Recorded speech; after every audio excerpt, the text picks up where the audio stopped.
Young Ethan is looking for the perfect gift for his mother. This gift is very important to show Ethan's appreciation for his mother. Ethan has worked hard to afford this gift. He earned money by mowing lawns, doing odd jobs, and even receiving some kindness from his neighbors. When Ethan pushed open the door of a modest jewelry store tucked between a bakery and a second-hand shop in the small town of Springfield, Missouri, the sun was low in the sky. The soft chime of the bell above the door caused the shopkeeper to glance briefly at Ethan. An elderly man with kind eyes nodded at Ethan. Ethan looked into his eyes. He rushed towards the sparkling display cases. He wandered the aisles, examining each piece carefully.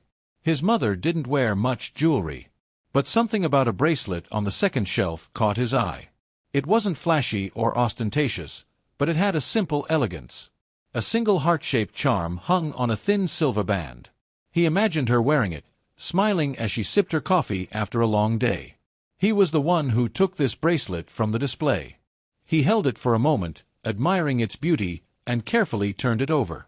He checked the price tag. It was closer than he had hoped. But he had saved enough to afford what his mother deserved. He took a deep breath and walked towards the counter, placing the bracelet down.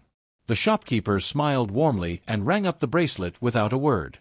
Ethan began counting his money. This was something to show how much he appreciated everything she had done for him. The sun was low in the sky as Ethan pushed open the door of a modest jewelry store tucked between a bakery and a second-hand shop in the small town of Springfield, Missouri.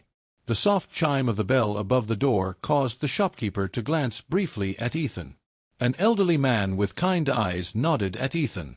Ethan looked into his eyes. He rushed towards the sparkling display cases. He wandered the aisles, examining each piece carefully. His mother didn't wear much jewelry, but something about a bracelet on the second shelf caught his eye. It wasn't flashy or ostentatious, but it had a simple elegance. A single heart-shaped charm hung on a thin silver band. He imagined her wearing it, smiling as she sipped her coffee after a long day. He was the one who took this bracelet from the display. He held it for a moment, admiring its beauty, and carefully turned it over. He checked the price tag. It was closer than he had hoped. But he had saved enough to afford what his mother deserved. He took a deep breath and walked towards the counter, placing the bracelet down. The shopkeeper smiled warmly and rang up the bracelet without a word. Ethan began counting his money when the front door opened again. The bell chimed louder this time. The shopkeeper's gaze turned towards the entrance. His eyebrows raised in recognition. Something had changed the energy in the room. Ethan looked over his shoulder curiously. A tall man in casual clothes and pants entered the store, his presence both modest and striking. It took Ethan a moment to realize who he was looking at. It was Barron Trump, someone he had only seen in headlines and videos. The shopkeeper froze for a moment, then quickly regained his composure and offered the same kind smile, but for Ethan, this was surreal. Why would someone like Barron Trump walk into this small jewelry store? Was he really in Springfield? Ethan blinked, convinced he was dreaming. "Good afternoon," Barron said casually. He gave the shopkeeper a brief nod and then looked around the store. He moved with the ease of an ordinary customer looking for something special. But the air was thick with anticipation, as if everyone was waiting to see what would happen. Ethan turned back to the counter, trying to focus on counting his money. His hands trembled slightly. The shopkeeper seemed oblivious as Ethan counted the bills one by one. Ethan stole glances at Barron as the shopkeeper counted his money. The sound of Barron's voice broke the silence, and Ethan's heart skipped a beat. He looked up and saw Barron standing a few steps away. His eyes were fixed on the small piece of jewelry in Ethan's hand. Ethan swallowed, unsure of how to respond. "Ah, thank you," he murmured, his voice barely above a whisper. Barron asked, "Who is it for?" in a friendly but genuinely curious tone. Ethan hesitated, looking at the shopkeeper who smiled encouragingly at him. "It's for my mom," he finally said, his voice steadying. "Her birthday is tomorrow, and she works so hard. I wanted to get her something nice." Barron's expression softened. He almost imperceptibly nodded and stepped closer to the counter. "What made you choose this?" he asked, pointing to the bracelet. Ethan felt his cheeks flush. "It's simple but elegant. She doesn't wear much jewelry, but I think she'll like it. I just want her to know how much I appreciate everything she's done for me." Barron said nothing, just examined it. Ethan felt like he was trying to piece together the story behind his words, and then a small smile appeared at the corners of his lips. Ethan couldn't predict what Barron would do next, but the man's interest in his story was just the beginning. Barron leaned against the counter, crossing his arms, and asked, "How old are you?" His tone was light, but his gaze was intense, as if he was genuinely curious about Ethan. 13, Ethan replied, still holding the bracelet as if it might slip away. Barron chuckled softly. 13, and already saving up for a gift like this. That's impressive. Most kids your age are saving up for video games or sneakers. Ethan shrugged, suddenly feeling self-conscious. My mom has been through a lot. She works long hours at a restaurant and always makes sure I have everything I need. It hasn't been easy for her, but I just wanted to give her something special for once. Barron nodded slightly, his expression softening into something almost thoughtful. You've got a good head on your shoulders, Ethan, he said. You don't meet a kid who thinks like this every day. Ethan's eyes widened in surprise. How do you know my name? He asked. Barron pointed to the small name tag attached to Ethan's jacket from a school event. Right there, he said. Ethan laughed nervously, relaxing a bit. Barron looked back at the bracelet. How much? He asked the shopkeeper.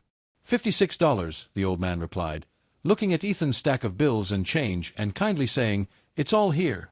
Barron raised an eyebrow, an amused expression on his face. $56, huh? He paused, then turned to Ethan. Let me tell you what I'm going to do. I'll take care of this for you. Think of it as a birthday gift for both our moms. Ethan's mouth hung open.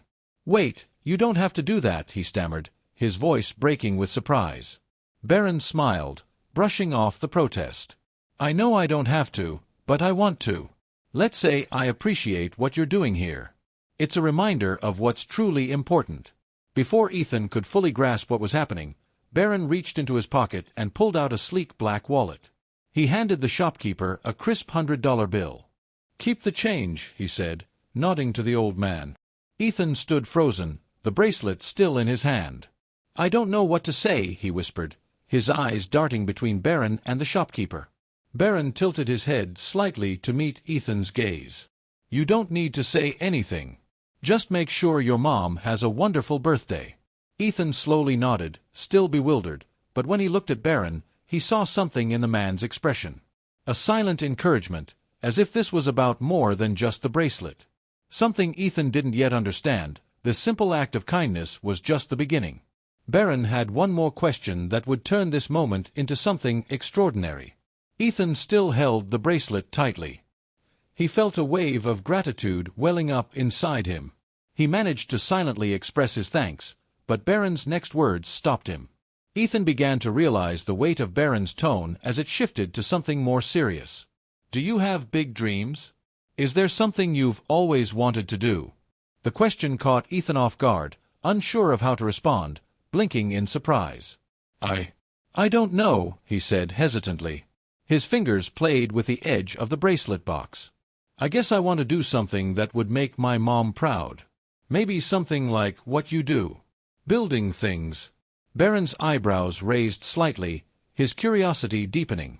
Building things, huh, he said. Ethan nodded, the words coming slowly. I've always wanted us to have a better home. Something that doesn't need constant repairs. Maybe one day I can build homes that are durable and affordable. Places that people like us can truly afford. Barron leaned back, visibly moved. Affordable, durable housing is a big idea. There are many people trying to solve these kinds of problems, but not everyone has your perspective. Ethan shrugged again, feeling embarrassed. It's just something I've thought about. I don't know if I can actually do it. Barron's expression softened, and for a moment, the world outside the small shop seemed to fade away. Let me tell you something, Ethan. Every big idea starts with someone like you. Someone who sees a problem and thinks, maybe I can solve this. It doesn't matter how small you start. What matters is caring enough to try. Ethan looked at him, the words sinking in like a seed planted in his mind. He had never thought about it this way before. Could he really do something like this? Barron regained his confidence. Let me tell you what I'm going to do. I'm going to help you get started. Think of it as an investment in your future." Ethan's eyes widened. "What do you mean?" he asked. Barron pulled out his phone, tapping the screen for a few seconds. Before looking at Ethan, he asked, "Give me your mom's name and phone number. I want to make sure you both have what you need to dream a little bigger." The shopkeeper watched the scene unfold in silent amazement, his kind eyes moving between the boy and the billionaire. Ethan hesitated, then slowly gave Barron his mother's information. His voice was a bit louder than a whisper. "Okay," Barron said, putting his phone back in his pocket. "I'll be in touch. Make her birthday unforgettable." Ethan had no idea what Barron was planning, but the spark of hope in his chest was undeniable. The world outside the shop suddenly seemed full of possibilities. The next day, Ethan could barely contain his excitement as he handed his mother the small, carefully wrapped box. He had rehearsed what to say a dozen times, but when the moment came, all he could manage was a simple, heartfelt "Happy Birthday, Mom." His mother, Maria, looked at the box in surprise. She wasn't used to receiving gifts, especially something so thoughtful. When she opened the box and saw the silver bracelet, her eyes filled with tears. "This is beautiful," she whispered, pulling him into a tight hug. "You didn't have to do this." Ethan's voice was steady despite the lump in his throat. "I wanted to. You deserve it."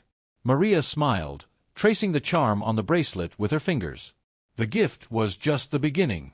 That evening, as they sat down for dinner in their small, cozy kitchen, Maria's phone rang on the counter.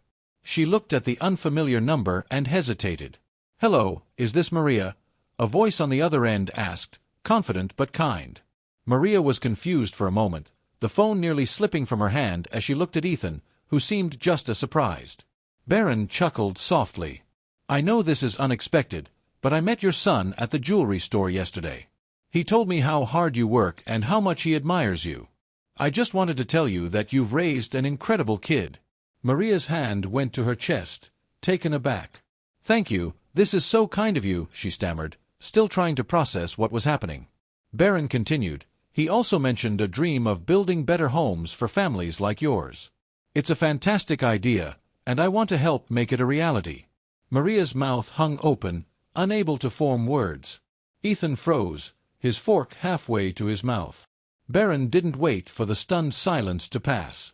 "I've arranged to cover your rent for the next year," he said, "and starting next week, Ethan will have a mentor to help him explore his interest in design and engineering.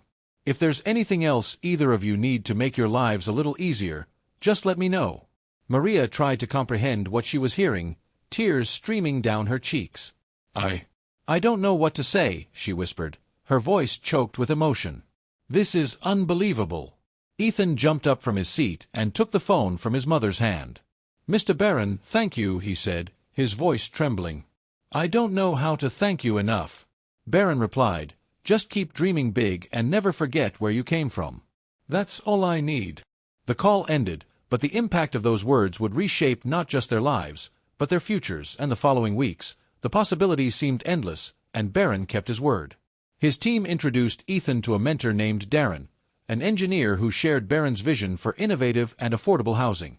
Darren not only taught Ethan the basics of design and construction, but also approached the boy's ideas with a respect that made Ethan feel like he could achieve anything. Maria's life changed for the first time in years. She no longer had to worry about rent or juggle multiple jobs to make ends meet. She had breathing room. It allowed her to spend more time with Ethan, to dream about the future, and to marvel at how an unexpected encounter had changed their lives. But the story didn't end there. News of Barron's gesture spread quickly, and soon local newspapers and eventually reporters were knocking on their doors, picking up the story on a national level. Maria and Ethan shared their stories not to seek attention, but to inspire others. This wasn't just about what someone had given them. Maria told a reporter, "It's about how an act of kindness can remind you to believe in yourself." And with the support of good people, Ethan began to sketch the plans for the homes he had always dreamed of building. His mentor encouraged him to think big, and Barron's team even helped him present his ideas at a community event. People were amazed by his passion and creativity, and soon others wanted to help bring his vision to life.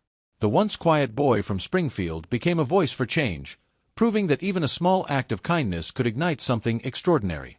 People from all walks of life reached out to offer support and encouragement. Ethan and Maria's journey was just beginning, but they carried with them the lesson Barron had taught that day in the store. Every big idea starts with someone brave enough to dream. One evening, as Ethan stood with his mother on the porch, watching the sunset, he turned to her and said, "Maybe one day I'll build homes for everyone who needs them." Maria placed her hand on his shoulder and smiled. "You already have the heart for it," she said. Ethan nodded. The rest would come. If this story has touched you, let it be a reminder of the power of generosity and dreams. Share this story today with someone who might need a little inspiration, and don't forget to subscribe for more stories that spread hope with each telling. Let's continue to spread hope with every story.